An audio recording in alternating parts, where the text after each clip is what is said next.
Hello, my name is Seth Goldhammer, and I'm the Director of Product Management here at LogRhythm. I'm excited to be able to present to you today a full end-to-end workflow of LogRhythm, and we're going to highlight new innovations that have been brought to market with LogRhythm 7. Through the threat lifecycle management workflow, we're going to show how an analyst, kind of a day in the life of an analyst, would use LogRhythm.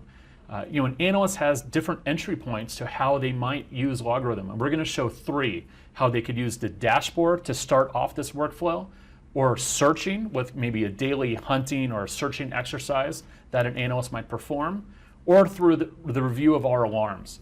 And I've highlighted here different LogRhythm 7 innovations that we'll be showing in our demonstration. No matter which entry point the analyst starts, we'll then show how they could quickly qualify that particular threat and then move into the investigative phase to understand full scope and root cause, ultimately helping to mitigate that threat. Now I'm going to turn to our web-based UI and talk a little bit more about that UI as we begin our demonstration. Here we are at LogRhythm's web UI. This is an HTML5 application, meaning that there are no plugins that I needed to install in order to be able to use this particular web interface. It's also been completely optimized for touch, meaning that I can run through this full demonstration whether I'm on my laptop, whether I'm on a mobile device like my iPad, maybe I'm on a large touchscreen TV in a SOC. So in fact, we can have multiple dashboards that we can create, and these are very customizable, and we'll show that for different types of form factors and different ways that we want to present the information given different users who may be participating in this particular deployment. So we'll talk a bit more about dashboards. We'll also talk about our risk-based prioritized alarms as we walk through this demonstration. And then we'll also talk about cases and our ability to show cases, whether for an analyst in different ways that we can customize a dashboard of case workflow, or perhaps for a SOC manager. One of the things that our customers have really appreciated, one, all of our dashboards are live, meaning that this is, obviously real-time data is being fed into these dashboards, as well as I can double click into anything that is of interest to me. Another thing that our customers have really appreciated is the ability to just very quickly get to the underlying log data. So by clicking on that log viewer, this analyst grid pops up, where I have the ability now to view all of that underlying log data that is comprised of the visualizations on top. What's interesting about LogRhythm, one of the ways that we can be optimized for mobile devices is we're keeping a very low footprint on the browser itself, on the client itself. We do that through technologies that we're leveraging to stream data to the browser as needed. So you'll notice that as I'm scrolling down, and I have hundreds of thousands of activities that are being represented here, I can scroll through all of those activities. Yet you can see that it's streaming that data as I need to, as I scroll. Even though I'm only seeing a partial set of information on my screen, I still have the ability to filter against the full data set if I am looking for particular types of activities. Perhaps I want to look at a particular type of common event. I want to now sort by the prioritization that's been applied to those particular types of events. So I can do these types of activities very quickly against the full data set while still keeping a very low footprint on the client side. As I said in the beginning, there are going to be three different workflows we're going to show how an analyst could kind of start that workflow. And the first is by just viewing information on the dashboard. Again, this is a live dashboard, meaning I can drill down into any particular activity here that may be of interest. This is a customizable dashboard, meaning I can choose from any of the widgets, and we have a growing library of widgets our customers can choose from to be able to represent information as meaningful as possible to different types of users of the system, where we can actually even edit these widgets in place, what type of information we want, even adding more advanced types of filters to these widgets. Now, one of the widgets we introduced in LogRhythm 7 is our threat activity map. This provides obviously we're plotting the actual activities that have occurred within this environment against this map with the ability to hover over, drill down, and see particular details about these activities. And that could give us a better indication of activities that could be of concern. For example, while we do some business in Asia, we do not do business in China. So these particular activities that I'm seeing in China, that could be concerning. And I have an ability to, just by double clicking, I can run a drill down on that. You notice that when I drill down, and you'll see this in other searches throughout the demonstration, that these searches run as a task at the bottom. That allows me to, as that search is being performed, I can still interact with the user interface. I could start other tasks. So my work is not slowed down as I'm trying to get to additional information. So let's go ahead and look at the results. This is going to bring us to our Analyze tab. And you'll see this Analyze tab quite a few times throughout this demonstration. Here we're looking at all of that traffic that we saw that was from, I should say, all the activities that occurred at that particular location in China. I can see here that there's actually a lot of flow data that's actually been recognized by LogRhythm's network monitor. We're also seeing a deep packet analytics rule that has fired. So deep packet analytics is an ability to create customized rules within network monitor that can look deep within a packet and really customize whether I'm going to generate an alarm from that. It could be also to perhaps trigger packet captures, so be more selective in terms of what packets should be captured in a session-based packet capture. And so I see that this deep packet analytics rule has fired for a protocol mismatch. And again, we have that access to that underlying log data. We can click on this log data, where again we can get all the information that network monitor forwarded from this.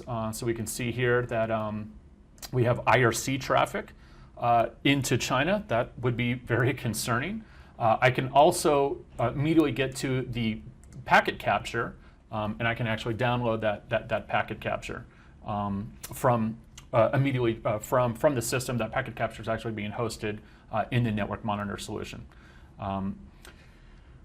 If this being very concerning, I could create a new case. IRC traffic, from China. And so now we're introducing our case management capability. Case management gives us an ability to capture all of this information. Let me save that. Perhaps I want to add in these logs. So I've got network monitor, traffic and DPA rules. I also have the ability to add in the packet capture.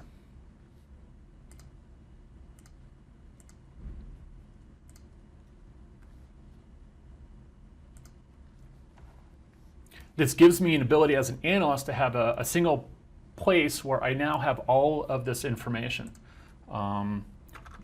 Suspicious traffic. And now I'm tagging my case. So tagging is a new feature that was introduced in LogRhythm 7. Gives me an ability to add tags to all my cases where I can then search against those tags, also create dashboards that are filtering against those tags, have better visibility to the types of occurrences, concerning activities that are occurring within my environment. I have the ability to even create new tags. So this gives us a good representation of this particular case where we could continue to look at this. Other concerning things that we saw here, not only was this IRC traffic, it was IRC traffic that occurred over port 53. That's why the deep packet analytics rule fired, was that we had IRC traffic over a DNS, what would normally be a DNS port. And that's what that particular rule was looking for. So here's one way that we can begin a workflow, and now we have a lot of information about what's happened, what hosts were involved, to get even what user was involved on that host, to get to a resolution of what we want to do with this IRC traffic that occurred. We even have some of the, actually because IRC is sending clear text, we even have some of the information about this IRC chat. It looks like there was a user, Carl, here that was involved. All right, so I'm going to shift gears now and talk about another way that we can access the system through search. Search is such a fundamental aspect of this type of technology, to be able to get into the data very quickly, get to information that is going to be helpful in terms of making an assessment. LogRhythm provides an ability to both search against the full message text, just with keyword search, kind of Google-like search, but also take advantage of all of our contextualized structured data fields. What this gives an ability is to have the right criteria to get to very quickly a set of information that is going to be impactful. To give an example of that, if I were to look for the words, finance, and I want to add to that perhaps not only finance, the word confidential, forecast, strategy, etc. Right? I'm looking for terms that these would be on highly confidential type of documents. I could run that search. However, that's a very broad search. That search could bring back a lot of innocuous activity, not just concerning activity. It would take a lot of time as an analyst to really review of these activities, which are the activities that I would want to actually look at a little bit more closely, to determine, is that a legitimate access for that type of content. I bet if we come up with a more precise search, we could get more quickly into an impactful assessment of information. So perhaps if I wanted to look for not just the log message contain finance and confidential, etc. But I want to also add that this was a successful access. So I'm going to look for how LogRhythm has classified that particular log.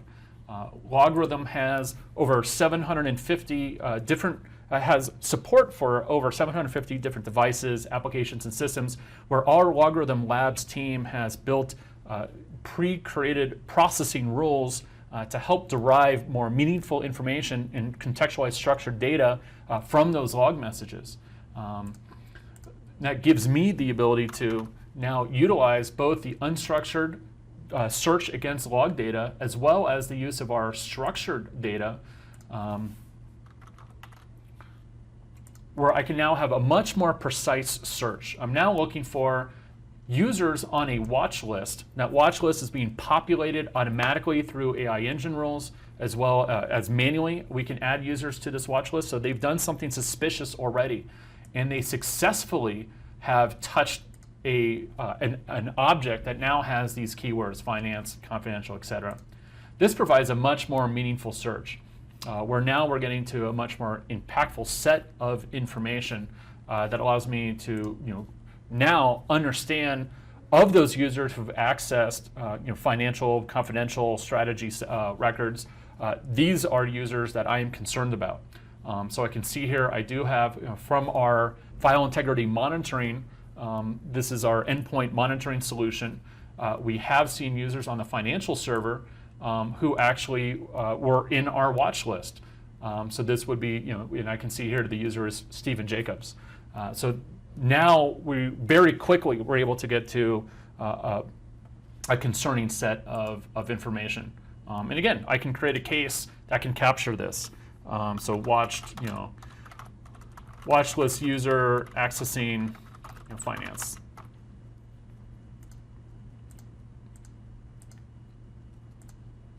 And I can add in logs, etc., just like we saw before. Looks like I've got Stephen Jacobs accessing financial records. And again, I can tag this. Maybe this is an insider threat or an account takeover. I could tag this by maybe the name Stephen Jacobs. So I have the ability to kind of capture all of the pertaining information about this case, as well as any other logs and alarms that I might now want to associate to this case. So this is a second way that we can begin our workflow through the use of precision search. Now the last way that I'm going to show in this demonstration that we can begin this workflow is from our alarms page. Great, so on the alarms tab, What we see here is a representation of all the alarms that have fired, and we can see predominantly the risk-based score that's been associated to those alarms. Now, as an analyst, what I might look at are all new alarms from a particular entity. Entity is a logical segmentation of the network. This could also be this aligns to our data segmentation. So it's, for MSSPs, this could be individual customers, for example. And you can see here other filtering abilities, as well as sorting abilities that I have to sort by risk, sort by date, so that as an analyst I could come in very quickly, start getting to those high-risk activities, and use my time as effectively as possible based on those activities that represent the most risk to my organization.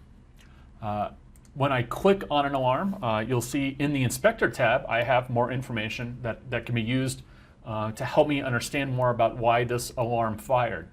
As well, you see here that there are alarms that have associated smart response actions.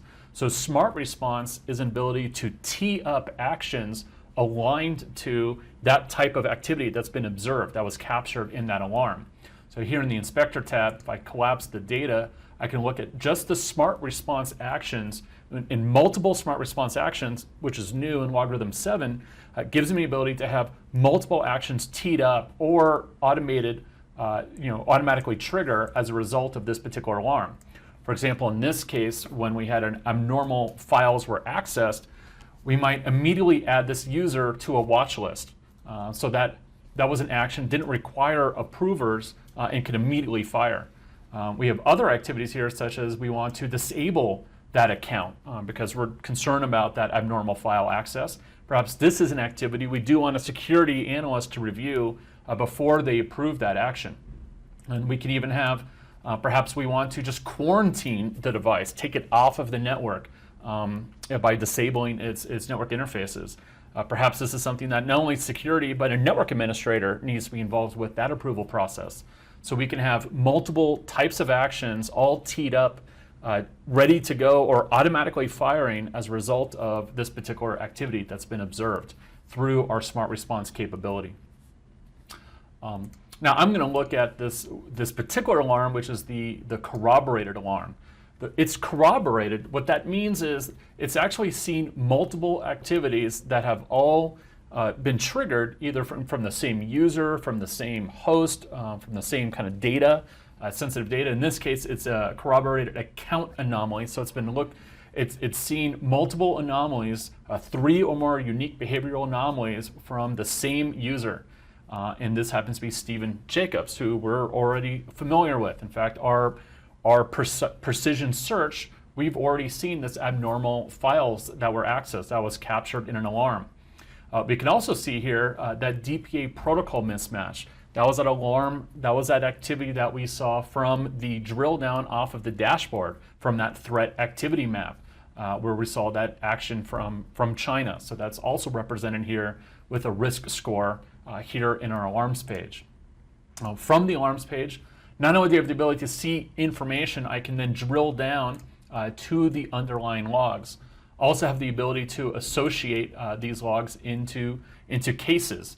Since we've already created a case about Stephen Jacobs, we can now add this alarm into our case we've already created about this particular user. And now let's drill down to that underlying set of information. So here are all of the particular activities that have been anomalous for this account, Stephen Jacobs. We see again that financial server that's represented here. And like we can on any screen, we have access to these underlying logs. Now what I want to do is pivot my search about Stephen Jacobs as part of this investigation. If you notice, as I click on the row in this analyst grid, there are gears here. What that gives me the ability to do is now I can click on a gear and I get options. I can add, Stephen Jacobs to a watch list.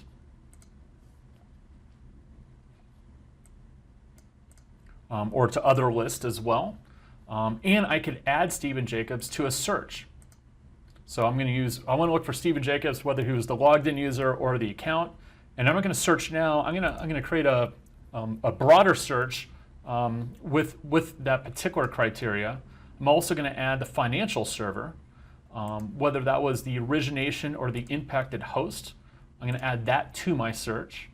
What that gives me the ability to do is now look at this. I can now add more search criteria if I wanted. I'm actually going to edit this. Maybe I don't want all of the following. I want any of the following. Anything about Stephen Jacobs, anything within the financial server.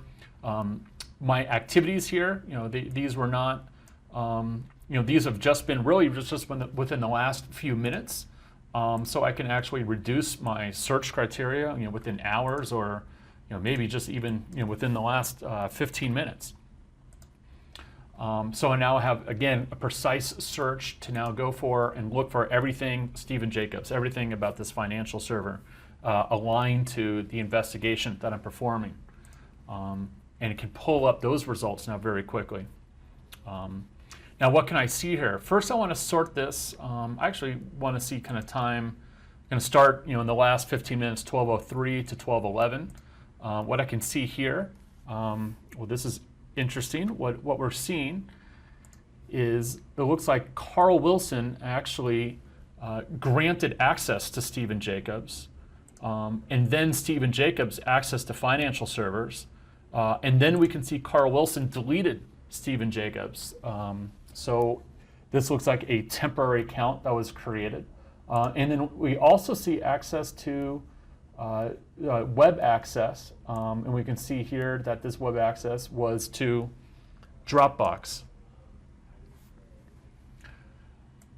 So certainly some concerning activities here that are occurring with Carl Wilson using the account Stephen Jacobs.